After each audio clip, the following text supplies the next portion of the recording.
शिक्षणासंदर्भात विधेयक मांडतील. नवीन विधेयकात असं काय आहे की ज्याच्यामुळे ही परीक्षा यंत्रणा ज्याला तुम्ही फुल प्रूफ म्हणतो तशी होईल. मुळात जे नवे शिक्षण मंत्री आहेत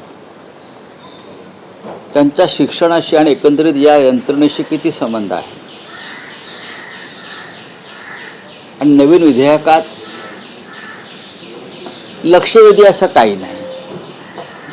पेपर फोडणाऱ्याला पूर्वी 1 वर्ष शिक्षा होती ती 10 वर्ष केली, फक्त आकडे बदलले. 1 कोटी रुपये दंड होता तो 10 कोटी केला, फक्त आकडे बदलले. मी आधी म्हणालो आहे की अशा प्रकारचे कायदे करून मोदी हे किती काळ कायद्याचं पालन करू शकतात. हे मोदींचं सरकार म्हणजे पक्षांतर बंदी कायदा आहे ना या देशात. मी बोललो ना, अँटी डिफेक्शन लॉ आहे.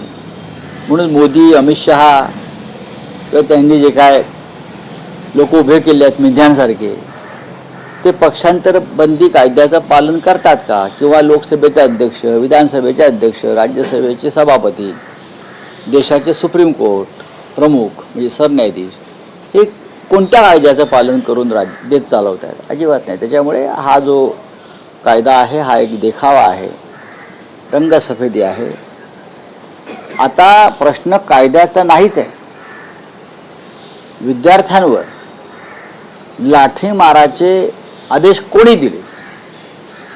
इतक्या निर्घृण पद्धतीनं काठीला खिळे लावून अश्रुधूर सोडणं, त्यांनी मारणं, मुलींचा विनयभंग करणं पोलिसांकडून, हे आदेश कोणाचे होते? याच्यावरती संसदेमध्ये आज चर्चा